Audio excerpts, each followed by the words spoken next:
What's going on, guys? Steve Blake here. It's been a while since we've done a video. I'm sitting in an empty apartment, which is great news. If you've been following me on Twitter, you know I had a little bit of an issue with one of the tenants.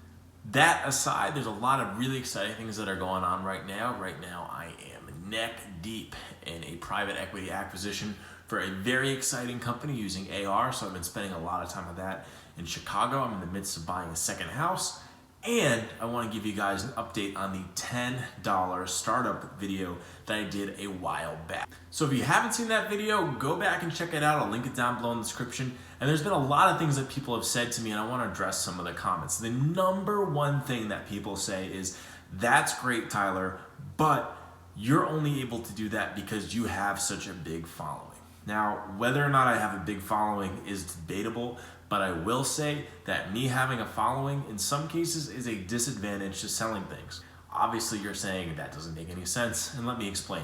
So for my site, comeupstore.com, I made the decision to have a Shopify platform be the place that I'm selling.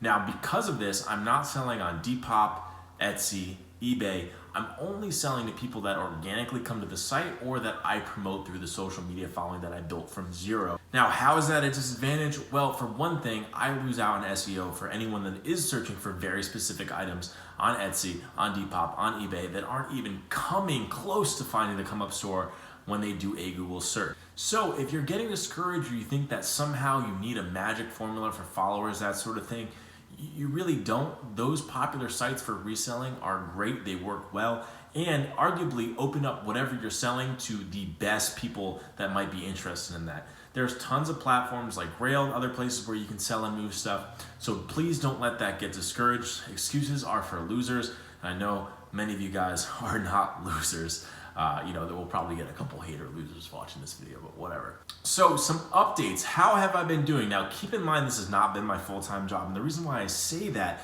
is because it might inspire some of you guys to take it on as your full-time job. So from last November to now, taking out all the reselling that I did with sneakers, right? Because that skews my numbers. If you pull up my Shopify, it says I did like $500,000 in sales, but that's not actually accurate because the sneakers were quite expensive and my margins and blah, blah, blah. From thrifting alone, after expenses, when I filed my taxes, part-time, I took in $28,000. That is crazy to me. Now, that's something I've been doing part-time. There's been some good days there and some bad days. But when you look at people that maybe need a job for something, or the requirements to get a job, or they're trying to find a side hustle, it's not a bad place to start off. And again, I went from knowing nothing. I went to go see Sean at round 2. I looked around the vintage store and I was like, this is not really being run the best way at the time. I could probably do this. And I just started doing it. So really jumped in.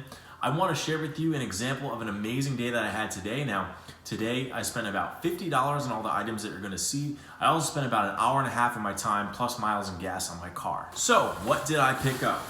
This is a Burton Surf Co. vintage jacket. Now, this is the same Burton that did snowboards, so it's a very cool 90s grail piece. Some of the prices are pretty high up on eBay. Also for outerwear, I found this great Gore-Tex North Face jacket. Another awesome find. Anytime you can find a Gore-Tex North Face, it's always worth picking up. This one was only $12.99, so a complete steal.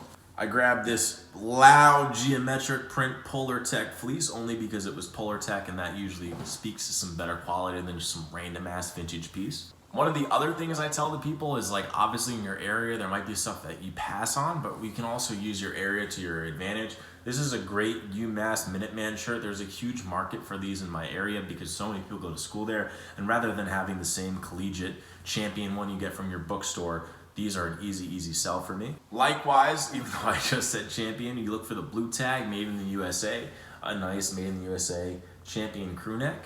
I happened upon a vintage 1996 Speedo surfing t-shirt, still got the tags on. Back in the day, this was $9.99 in 1996. I also found another 90s brand. This is a Panama Jack t-shirt. Panama Jack kind of has a pretty medium following, so a lot of times when I look at these tees, if they're $1 or $2 and they're in excellent condition, like this is, you can barely tell that this has been worn. Got a little puff print here. That's an easy scoop for me, especially when the tees are in the $1 to $3 range. Found 2 Screen Star Florida shirts. These are from probably the late 1980s, just by the feel. Now, anytime I can find a t-shirt that's older than 1993, 92, now that's what true vintage is, older than 25 years. If it's only a couple of bucks and it's great condition, you have a hard time not selling those. Another great find, this is a Made in the USA Lee denim jacket in a size small, which is great. A lot of girls love, love, love vintage denim. Never have a hard time selling the jackets, especially in the smaller sizes. Some of the better tees I found today, this is a Signal Sports 1992 Bull shirt. This might be a keeper for me, but absolutely love that. I also found a 1990s Patriots logo shirt. Again, a lot of these were in great, great condition. I love finding crisp retro tees. It makes it so much easier to sell. Getting towards the bottom, found a Tool Tour shirt with this graphics actually from 1992. So I got excited for a second that I found a true vintage one. But this one's from their 2008 tour, still cool. Grab some orange tab, Made in the USA Levi's in a great white colorway. You can tell based on this double little loop-de-loop that they're old. If you're just looking at stuff quickly, rifling through it, it's a good way to check.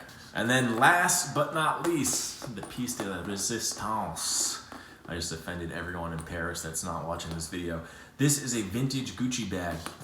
The print is amazing. This is actually the Gucci Night Shield. This is something that was started in the 1950s and was kind of like a like an add-on, like you'd get it like a charm, and you could add it to the zipper. The original zipper's in here. Dope, fine. $4.99. So on a day like today, with about 2 hours of my time, this was a very good day, especially with that Gucci bag. But taking that out, I made about $250 with the Gucci bag in. I think I made about $550 to $600. Now there's also my time. I have to ship it, so whether or not you want to charge customers shipping, that's another thing. And then of course what I paid for the products less. But keeping in mind, this is not something I did full time. I only imagine what someone could do if they could apply themselves full time. So again, that business idea that I started with $10, I've had a couple days that are like $100 on a lunch break, $50 on a lunch break. I just hit the store, check real quick. You can throw it into your routine, get some extra cash. And the only thing that's keeping you from your financial goals or the things that you're trying to get that are extra is really your willingness and your time. If you have some extra time, you want to get into it, you have questions, hit me on Twitter. I've been working back and forth with tons and tons of people that have said, hey, I checked out the video. Afterwards, Gary Vee did his whole video. Now, I don't want to get into Gary Vee's like Twitter finds and like some of the arguments I have about whether or not his stuff's profitable, like how he guesses how much things are worth. It doesn't really make sense. Not saying don't listen to Gary Vee because he's obviously very smart, but you know, stay in your lane.